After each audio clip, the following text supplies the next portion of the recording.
नमस्कार, insights live में आपका स्वागत है। आपके साथ मैं हूं अनामिका। कहावतें हमेशा सही होती हैं।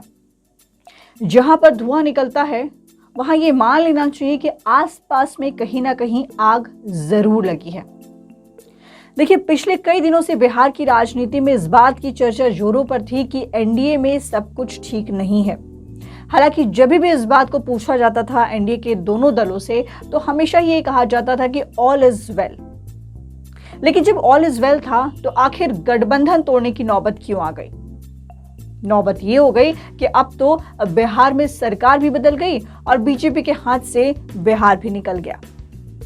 सवाल ये उठता है कि बीजेपी से कहां पर और कैसे चूक हुई।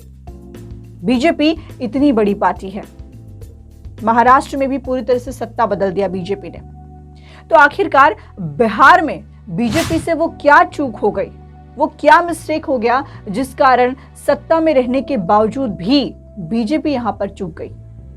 आपको सभी कारणों को एक एक करके बताते हैं और सभी कारण जो हैं वो आप अच्छी तरीके से समझिए। देखिए, सबसे पहला कारण आपको बताते हैं कि एनडीए की सरकार बिहार में बनी तो नीतीश कुमार कम सीट मिलने के बाद भी मुख्यमंत्री बने और 2 डिप्टी सीएम तारकिशोर प्रसाद और रेणु देवी दोनों ही बीजेपी कोटे से डिप्टी सीएम बने।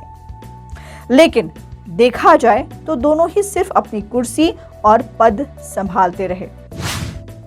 बीजेपी चाह करके भी मुख्यमंत्री के रूप में नीतीश कुमार के पैरेलल कोई भी चेहरा नहीं खड़ा कर पाई। सुशील मोदी की बात करें तो हाँ, जरूर सुशील मोदी यदि उप मुख्यमंत्री होते तो शायद बीजेपी के पास एक ऑप्शन होता था।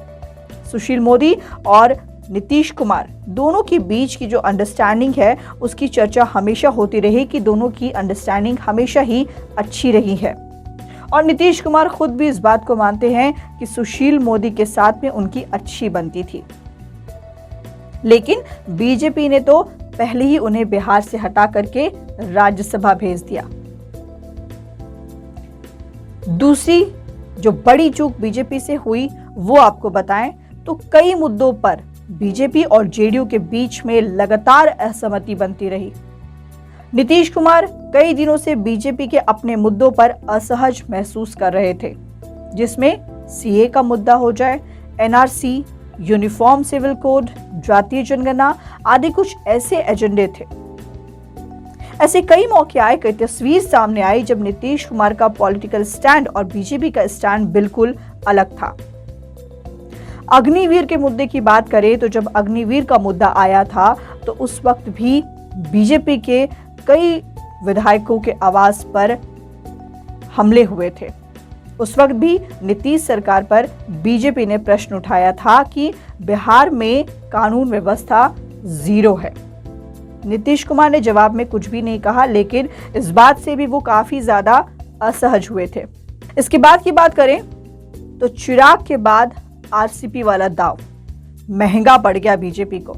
जी हाँ, चिराग मॉडल की चर्चा इन दिनों काफी ज्यादा हुई है। एनडीए गठबंधन के अस्तित्व में आने के बाद से नीतीश कुमार की पार्टी जेडीयू की सीटों की संख्या में तेजी से गिरावट आई, वहीं बीजेपी के सीटों में इजाफा देखा गया। इसके पीछे की वजह जेडीयू मानती है कि उसकी सीटों में कमी की मुख्य वजह चिराग पासवान है। इतना ही नहीं, जेडीयू को ऐसा विश्वास है कि भाजपा ने चिराग के साथ मिलकर उन्हें नीचा दिखाने की साजिश रची थी और अब इसी चिराग मॉडल को बीजेपी आरसीपी सिंह के साथ आजमाना चाहती थी। आरसीपी सिंह को भी जेडीयू के खिलाफ बीजेपी ही खड़ा की थी। ये बातें जेडीयू के लोगों ने ही बताई। अब एक और मुद्दा है, एक और पॉइंट है जिस कारण बीजेपी चूकती चली गई। जेपी नड्डा का बयान। चर्चा तो इस बात की जोरों पर है कि बीजेपी के राष्ट्रीय अध्यक्ष जेपी नड्डा का बयान जेडीयू को भाजपा से अलग होने के लिए निर्णायक कारण और मौका दिया। 31 जुलाई को जेपी नड्डा ने पटना में भाजपा की सभा को संबोधित करते हुए कहा था कि एक भी दल ऐसा नहीं है जो राष्ट्रीय स्तर पर भाजपा के खिलाफ लड़ सके।